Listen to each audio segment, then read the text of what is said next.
बिस्मिल्लाहिर्रहमानिर्रहीम। अस्सलाम वालेकुम। क्या हाल चाल हैं आप लोगों के। उम्मीद है आप सब लोग बिल्कुल ठीक ठाक होंगे। मैं भी बिल्कुल ठीक ठाक हूँ, अल्लाह का शुक्र है। और सबसे पहले तो आप लोगों का हौसला अफ़ज़ाई का पसंद करने का बहुत बहुत शुक्रिया।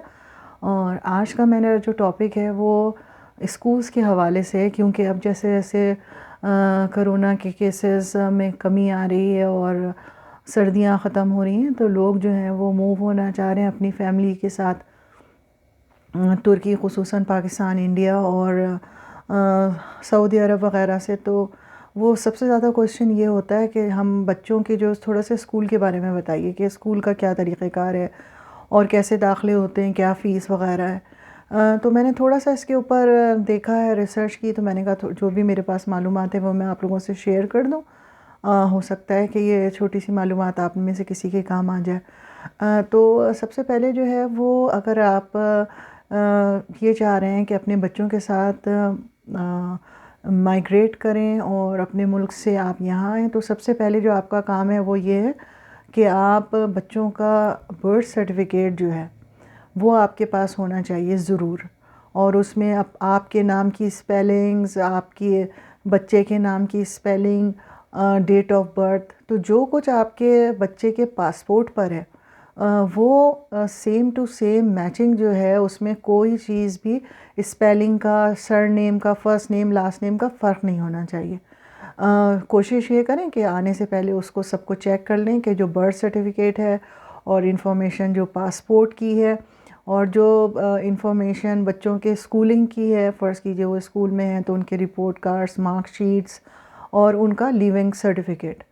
तो जब बच्चे स्कूल छोड़ते हैं, आप उनको टीचर्स को एप्लीकेशन देते हैं कि भाई हम मूव कर रहे हैं, हमें एक लिविंग सर्टिफिकेट चाहिए, तो उसमें स्कूल की तरफ से तमाम डिटेल्स होती हैं। तो आप कोशिश ये करें कि वहाँ से आने से पहले ये ज़रूर चेक कर लें कि भाई वो तमाम स्पेलिंग्स और डेट ऑफ बर्थ सेम होने चाहिए एज़ पर पासपोर्ट इन्फॉर्मेशन। अच्छा, दूसरा काम आपको क्या करना है, बच्चों को, जो स्कूल गोइंग बच्चे, उनके लिए आपको क्या करना है कि सबसे पहले जो इनको उनके डॉक्यूमेंट हैं, एजुकेशनल डॉक्यूमेंट्स स्पेशली, उनको आपको क्या करना है कि पहले तो आपको उसको मिनिस्ट्री ऑफ फॉरेन अफेयर्स से अटेस्ट करवाने, और अटेस्ट करने के बाद आप जो तुर्की का कॉन्सुलेट या एम्बेसी जो भी आपके शहर में है वहाँ पे कांटेक्ट करना है और उनसे पूछना है कि भाई इसकी ट्रांसलेशन किस तरह से हो सकती है। तो ट्रांसलेशन में आपको ये होगा कि पहले आप ट्रांसलेशन करवाएंगे और फिर वहीं मिनिस्ट्री से अटेस्ट करवा लेंगे। तो ये आपके पास इस सूरत में ये होगा कि अगर आप, जो भी आपकी कंट्री है, मैं इस वक्त पाकिस्तान की खुसूसन बात कर रही हूँ, तो अगर ये पाकिस्तान से आप ये काम करके आते हैं तो आपका बहुत सारा टाइम और पैसा बच जाएगा जब आप तुर्की आएंगे। क्योंकि अगर आप तुर्की आए और आपने अटेस्ट नहीं करवाया फ़ॉरेन अफेयर से, तो आपको क्या करना पड़ेगा, बहुत दूर आपको जाना पड़ेगा। जो पाकिस्तान एम्बेसी है वहाँ एप्लीकेशन देनी होगी, वो वहाँ डॉलर्स में आपके पास से पैसे लेते हैं, और वो डॉलर्स में पैसे लेने के बाद फिर वो उसको अटेस्ट करते हैं। फिर आप जाएंगे ट्रांसलेशन के लिए, तुर्की के ट्रांसलेशन के लिए। वो आपकी लक है कि आप किस जगह जाते हैं, किस एजेंट के पास जाते हैं और वो कितने पैसे ट्रांसलेशन के लेता है। फिर आप जाएंगे उस ट्रांसलेशन को अटेस्ट करवाने के लिए, तो वो भी अटेस्टेशन जो है वो अच्छी खासी महंगी होती है, डिपेंड करता है, कोई 100, 150, 160। तो वो एक लंबा प्रोसीजर और टाइम सेविंग है कि अगर आप अपनी कंट्री से ये सब काम करवा कर आ जाएं, कोई इतना मुश्किल नहीं है। आपने डॉक्यूमेंट्स देख लिए कि वो बिल्कुल ठीक है, तो आपने मिनिस्ट्री से पहले उसको अटेस्ट करवा लिया, फॉरेन मिनिस्ट्री से। उसके बाद आपने टर्किश कॉन्सुलेट या एम्बेसी में फ़ोन किया, उनसे मालूमात की, और वो आपको बता देंगे एड्रेस कि भाई इस एड्रेस से आप ट्रांसलेशन करवा सकते हैं। ट्रांसलेशन करने के बाद उनसे वहाँ से अटेस्ट करवा लिया। तो ये चीज़ें आपको अपने बच्चों के साथ लेकर आनी है। और जब आप यहाँ पर आएंगे और जब तक आप लोगों का किमलिक नहीं हो जाता, यानी टीआरसी नहीं आ जाता, तब तक बच्चों के एडमिशन नहीं हो सकते। क्योंकि जब आपका किमलिक आ जाता है, किमलिक नंबर आपका बच्चों का सबका आ जाता है, तो फिर आप जाते हैं नफूस के लिए और रजिस्ट्रेशन के लिए, जो प्रूफ ऑफ रेजिडेंसी है, वहाँ जाते हैं किमलिक के साथ, पासपोर्ट्स के साथ, और बच्चों को और आप सब लोगों को नफूस का नंबर मिल जाता है।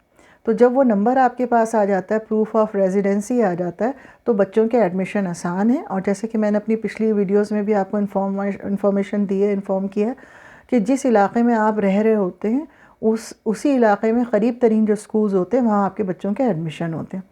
तो आपका काम क्या है कि जाने से पहले आप अच्छी तरह रिसर्च करें, जो लोग पहले से वहाँ मौजूद हैं, आपके फैमिली फ्रेंड्स, उनसे मालूमात करें कि भाई कौन से स्कूल्स जो हैं गवर्नमेंट के वो मशहूर हैं और उनकी पढ़ाई बहुत अच्छी है।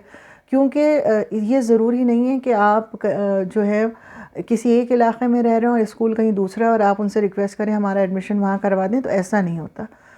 इलाका वाइज जिस इलाके में आप रह रहे हैं उसके करीब करीब जो स्कूल्स होते हैं उसके अंदर से ही चॉइस होती है कि आप जो हैं वो कोई स्कूल सेलेक्ट कर सकते हैं। अब मुझे श्योर नहीं है, कुछ लोगों का ये कहना है कि जी हमने जब अप्लाई किया तो जो मिनिस्ट्री है उन्होंने डायरेक्ट हमें स्कूल का नाम दे दिया, एड्रेस दे दिया कि आप इस स्कूल पे चले जाएं अपने बच्चों को लेकर। और कुछ लोग ने उन्होंने ये कहा कि नहीं, हमें 2-3 नंबर ऑप्शन दिए कि आपके इलाके में ये स्कूल्स हैं, आप इनमें से जो भी समझें वहाँ आप चले जाएँ। तो ये मे बी के इलाके के हिसाब से या फिर क्लासेस के हिसाब से या बच्चों की गुंजाइश के हिसाब से होता होगा, इसका मुझे श्योर नहीं है, लेकिन ये सब चीज़ें ज़रूरी हैं। तो जब तक आप लोगों का किमलिक नहीं आ जाता तब तक तो एडमिशन नहीं होता। किमलिक के बाद आपको नफूस के लिए रजिस्ट्रेशन करवाना है, प्रूफ ऑफ रेजिडेंसी लेनी है और उसके बाद आप एडमिशन का प्रोसेस है वो मैं एक दूसरी मूवी बनाऊंगी जिसमें आपको पूरा प्रोसीजर बताऊंगी कि स्टेप बाय स्टेप किस तरह से आप करेंगे।